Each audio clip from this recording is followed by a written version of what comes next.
First time character role play చేయబోతున్న Rajasekhar. Trend మారింది. ఇప్పుడంతా ఒక్కటే అంటూ రియలైజేషన్. రాజశేఖర్ నిజాయితీకి అవకాశాలు వచ్చేనా? ఇన్ని రోజుల నిరీక్షణకు చెక్ పెట్టిన రాజాబాబు. ఇంతకీ రాజశేఖర్ ఏం చెప్తున్నారు? Have a look.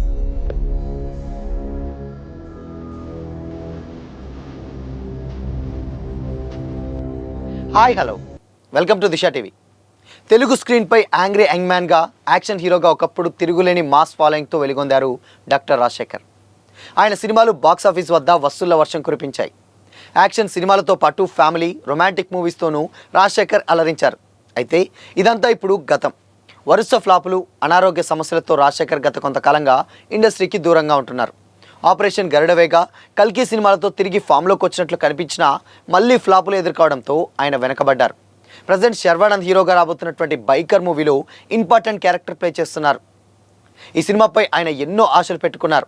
ఇక ఓ 30 ఏళ్ల వెనక్కి వెళ్తే చిరంజీవి, బాలకృష్ణ లాంటి స్టార్ల ప్రభంజనం పీక్స్ ఉన్నటువంటి టైంలో తెలుగు భాష రాని రాజశేఖర్ డైరెక్టర్ కోడి రామకృష్ణతో చేసిన సినిమాలు గట్టి పోటీ ఇచ్చేలా కనిపించాయి.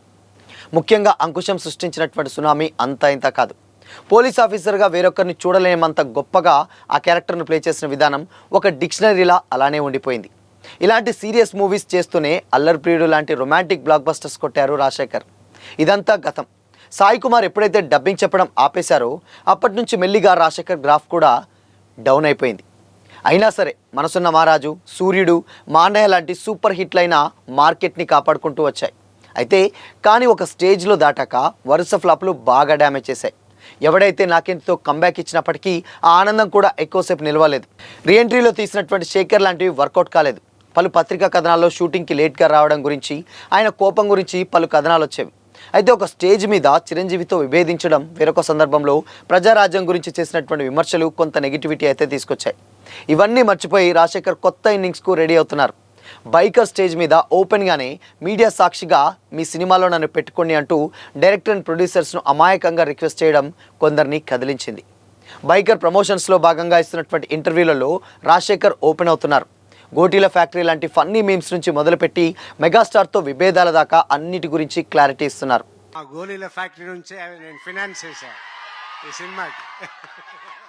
చేతులారా వదులుకున్నటువంటి బ్లాక్ బస్టర్ల గురించి మొహమాటం లేకుండా వివరిస్తున్నారు. మంచి ఆరోగ్యంగా కనిపిస్తున్నటువంటి రాజశేఖర్ కోసం రైటర్లు, డైరెక్టర్లు మంచి క్యారెక్టర్లు కనుక రాస్తే జగపతి బాబు, శ్రీకాంత్ లాగా టాలీవుడ్కు ఒక స్టార్ సపోర్టింగ్ యాక్టర్ దొరికినట్టే. ఒకప్పుడు స్టార్ హీరోగా వెలుగొందినటువంటి రాజశేఖర్ తనకు అవకాశాలు ఇవ్వాలని విజ్ఞప్తి చేయడం సినీ ఇండస్ట్రీలో ఇప్పుడు చర్చనీయాంశమైంది. బైకర్ ట్రైలర్ లాంచ్ కార్యక్రమంలో పాల్గొన్న రాజశేఖర్ మాట్లాడుతూ, మంచి కథ ఉంటే హీరోగా కాకపోయినా క్యారెక్టర్ ఆర్టిస్ట్గా చేద్దామని అనుకున్న 2-3 ఏళ్ల పాటు స్క్రిప్ట్లు విన్నప్పటికీ అవి నాకు పెద్దగా నచ్చలేదు. అయితే బైకర్ కథ నాకు నచ్చి ఈ రోల్ చేయడానికి ఒప్పుకున్నానని రాజశేఖర్ తెలిపారు. ఇదే తరహా కథలు వచ్చి సబ్జెక్ట్ బాగుంటే ఖచ్చితంగా చేస్తాను. నేను మారిపోయాను కాబట్టి నాకు మీ సినిమాలలో ఎక్కువ అవకాశాలు ఇవ్వాలని రాజశేఖర్ రిక్వెస్ట్ చేయడం కలకలం రేపింది. టీజర్ ట్రైలర్లో రాజశేఖర్లు గెటప్లు సినిమాపై ఎక్స్పెక్టేషన్స్ను పెంచుతున్నాయి. ఈ సిచ్యువేషన్స్లోనే బైకర్ మూవీకి గాను ఆయన రెమ్యునరేషన్ ఎంత అనేది ఇప్పుడు టాలీవుడ్లో చర్చనీయాంశమైంది. ఇప్పటి వరకు లవర్ బాయ్గా, ఫ్యామిలీ హీరోగా సపరేట్ ఇమేజ్ తెచ్చుకున్నటువంటి శర్వానంద్ కెరీర్లో ఎన్నడూ కనిపించని డిఫరెంట్ రోల్లో కనిపించబోతున్నారని టాలీవుడ్ వర్గాలు చెబుతున్నాయి. ఇప్పటికే రిలీజ్ అయినటువంటి శర్వానంద్ పోస్టర్స్ అండ్ లుక్స్ ఈ సినిమాపై ఆసక్తిని పెంచాయి. కెరీర్లో ఫస్ట్ టైం ఒక స్పోర్ట్స్ బ్యాక్గ్రాఫ్ మూవీలో ఆయన యాక్ట్ చేస్తున్నారు. ఇదిలా ఉండగా బైకర్ మూవీకి గాను డాక్టర్ రాజశేఖర్ రెమ్యునరేషన్ ఎంత తీసుకున్నారనేది ఇప్పుడు చర్చనీయాంశమైంది.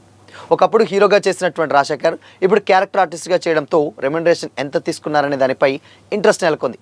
ఫిలిం నగర్ వర్గాల సమాచారం ప్రకారం డాక్టర్ రాజశేఖర్ బైకర్ సినిమాకు దాదాపు 3 కోట్ల రూపాయలని రెమ్యునరేషన్గా తీసుకున్నట్లు వార్తలు వస్తున్నాయి. రాజశేఖర్ ఇమేజ్, ఆయన అనుభవాన్ని దృష్టిలో ఉంచుకొని ఈ రేంజ్లో రెమ్యునరేషన్ ఆఫర్ చేసినట్లు మేకర్స్ తెలుస్తుంది. మరి ఇందులో ఎంతవరకు నిజముందో తెలియాలంటే ఇంకొద్ది రోజులైతే వెయిట్ చేయాల్సిందే. బట్ ఇప్పటి వరకు కూడా రాజశేఖర్ చేసినటువంటి సినిమాలన్నీ ఒక ఎత్తు అయితే ఇప్పుడు సెకండ్ ఇన్నింగ్స్ స్టార్ట్ చేయబోతున్నారు. ఇప్పుడు ఒక ఎత్తు. ఆయన ఆల్రెడీ ఓపెన్గానే చెప్పారు, హీరో కాకుండా సెకండ్ క్యారెక్టర్లు చేస్తే కొంచెం ఇమేజ్ ఎక్కడ దెబ్బతినిపోతుందో అన్నటువంటి మైండ్ సెట్లో ఇన్ని రోజులు నేను ఉండిపోయాను. సో ఆ మైండ్ సెట్ నుంచి వెళ్ళి నా కూతుళ్ళు ఇద్దరు కూడా నన్ను బయటికి తీసుకొచ్చారు. ఇప్పుడు అంతా ఒకటే నాన్న, అండ్ అక్కడ పెద్ద చిన్న అనే తేడా లేదు. ఇప్పుడు అంతా మారిపోయింది, మైండ్ సెట్స్ కూడా మారిపోయింది. కాబట్టి డెఫినెట్గా మనకు ఎలాంటి క్యారెక్టర్ స్కోప్ ఇస్తుందో చూసి అలాంటి సినిమానే చేయాలి తప్పితే ఇప్పుడు హీరోలు, విలన్లు లేరి నాటకంలో అనే రేంజ్లో ఆయన మాట్లాడడం జరిగిందనమాట. సో అందుకోసమనే రాజశేఖర్ ఇప్పుడు ఇక నెక్స్ట్ ఇన్నింగ్స్ స్టార్ట్ చేయబోతున్నారని కూడా చాలా క్లియర్గా అయితే అర్థమవుతుంది.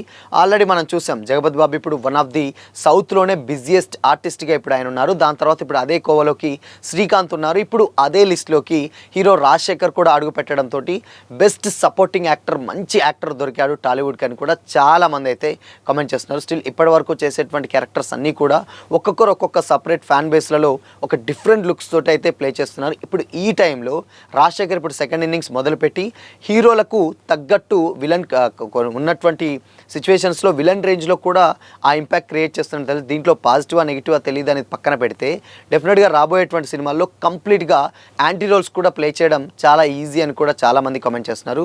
సో చూడాలి మరి ఇన్ కేస్ రాజశేఖర్ ఆయన చెప్పినటువంటి మాటలు అండ్ దాని తర్వాత ఆయన చేసినటువంటి సినిమాలు అన్నీ దృష్టిలో పెట్టుకొని నెక్స్ట్ ఎంత వెయిట్ ఉన్నటువంటి క్యారెక్టర్స్ వస్తే సినిమాకు అంత స్కోప్ ఉంటుందని కూడా చాలామంది కామెంట్ చేస్తున్నారు.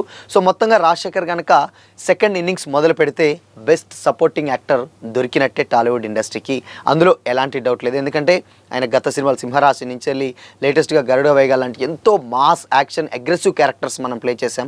హీరోగానే అంత అగ్రెసివ్ పర్ఫెక్ట్ ఉంటే ఇంకా విలన్గా ఏ రేంజ్లో ఆ క్యారెక్టర్ని పండిస్తారో ప్రత్యేకంగా చెప్పనక్కర్లేదు.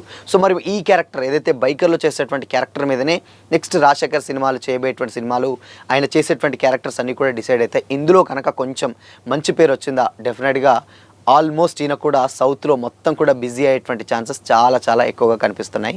సో మరి Rajasekhar first time character role play చేయడం మీకు ఎలా అనిపిస్తుంది అండ్ దీనిపై మీ ఒపీనియన్ ఏంటి కామెంట్ చేయండి.